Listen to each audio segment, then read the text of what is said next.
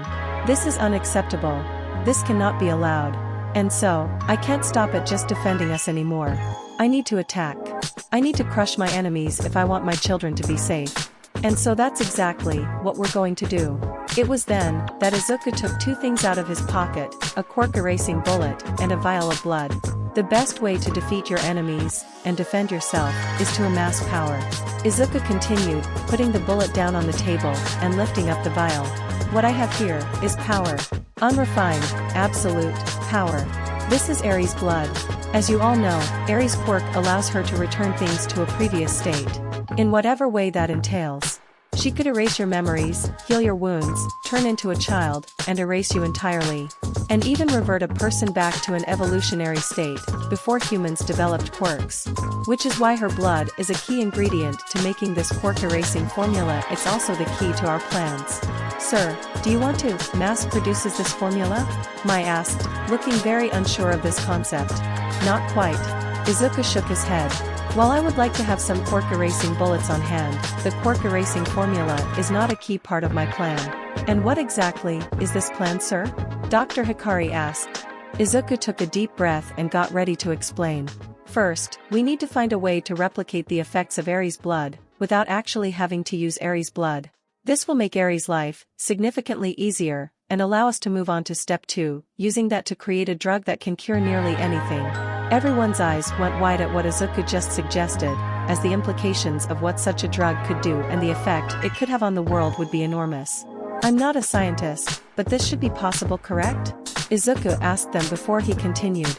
If all quirks come from chaos energy, and if we can produce a way to create chaos energy, then we should be able to create the effects of her blood, and that should allow us to create the cure-all. Right. The room went silent, as everyone started to calculate the plausibility of this in their heads. Well, we have developed a blueprint for something that can produce chaos energy, so if we can find a way to turn that pure chaos energy into something like Aries' unique chaos energy, then we should be able to create something that could replace her blood as an ingredient, Mai explained. And if we can do that, then in theory we could create this cure-all. So it's possible? Izuku asked them. As far as we know, John spoke up. There's still a lot of big ifs in the picture, but it doesn't sound impossible. But if it is possible, we're talking about something that could change the world as we know it. Achi pointed out. Yeah, the entire drug and medical world would be turned on its head. And who knows how many businesses would go bankrupt. Futaba pointed out. And even more people lose their jobs. Izuku nodded solemnly. I know, and I have a plan for that too. It's not perfect, but it's the best I can think of at the moment. At the very least it will save millions if not billions of lives. That is true, but that does worsen the problem of overpopulation. Dr. Hikari brought up. Not that I'm in any way opposed to saving all those people, it's just, that's another issue we'll have to worry about. Not to mention, how exactly are we going to distribute this drug across the world? As much as I would love to simply give it away, at the end of the day we at least need enough money for this project to sustain itself. And if we charge for it, then there's no guarantee that everyone who needs it will get it. Not much I can do about that, but either way, we're going through with this, Izuku said. So, after we produce this drug, obviously we won't have to worry about money anytime soon, not to mention this also allows me to gain favor with the public, which opens up plenty of doors for us. And as for all the people who will end up employed, well, the only solution for that is to hire them myself. Some of them will be responsible for mass-producing the drug, but most of them will go into my other big project, involving Project Seed. If we can produce chaos energy reliably, then we can grow products that are unlike anything else. And do things unlike anyone else. What those things are will depend on what we can grow, but no matter what happens, I don't think I need to tell you just how much we can make with this. Combing this with the drug, you could be the richest man on the planet. Futaba whistled. Boss, what are you planning to do with all this money and power? A few things. Firstly, as Dr. Hikari pointed out, not everyone will get access to this drug, particularly places without free healthcare, like America. Izuku's expression shifted into that of disgust for a moment. And much as hate it, I can take advantage of that. While I can't give the drug out to everyone that needs it, I can give it to a few useful individuals. People who will be extremely grateful for my help. Everyone looked a bit uneasy at that. Well, it's not like we can fix that problem either way, so might as well take advantage of it, I guess. John shrugged. That's just the way it is, some people will always be unlucky. You got that right, Futaba said, looking rather dismayed. Alright, now that I've told you the plan, here's what we're going to do, Izuku said, sifting to his final point. First things first, we have to focus on creating chaos energy. Once we do that, I want your focus to be on creating that blood substitute, and finding out if the cure-all is plausible. But don't start development of it until I tell you to. Once I have confirmation, I'm going to ask various other parties to pitch in on funding this research. With something like this, people will be tripping over themselves to have their names attached to this. The good PR they'll get will offset any money they may have actually put into the project. So not only will I get to save some money, they'll be in my debt. Huh, that's actually pretty clever. Mai pointed out. Bara, keep focusing on Project Seed. I want you to experiment with as many different kinds of plants as possible, Izuku told Uchi before looking over to Futaba. Akira, I heard you were experimenting with making portals into other dimensions. Kinda? It's mostly making a portal into the cognitive world. Futaba explained. I see, do you think that sort of research could help us learn more about portals, and warp quirks in general, and maybe how to stop them? Izuku asked. Well, that's not really my area of expertise, but probably, Futaba answered with a shrug. To be honest, I'm kinda stumped on certain parts of the project, maybe we could bring in someone who specializes in wormholes or something. Noted. Izuku nodded. I want to find some way to stop villains from warping into the facility. That's gonna be a tough one, Futaba muttered. I would also like to drastically increase the personnel working around here, Izuku said. As of now, we have far too many scientists working on our various projects, forcing us to pick and choose a select few projects to work on at a time. It limits us by quite a bit. Find people you can trust, in any way you can. It was then that everyone started to consider how to do this. Colleges, students, old friends, there were a few options if they went out of their way. Another thing, I need you to find a way to extend the range in which Yami can absorb negative emotions, Izuku asked. Since he can't go outside, he can't absorb as much energy, this is a big issue for obvious reasons. So you want us to create some kind of emotion vacuum or amplifier? Futaba mused. Yeah, we're definitely going to need to increase our work staff for all this. I'm sorry for asking so much of you, Izuku said. But it's all necessary to protect the future of my kids. We understand, sir, and it's the least we can do for all you've done for us, Mai reassured him. We will do our best, sir. One last thing, and again I'm sorry for asking a lot. Izuku then reached into his sleeve, and pulled out a jar, containing one of the starfish from back at the arena.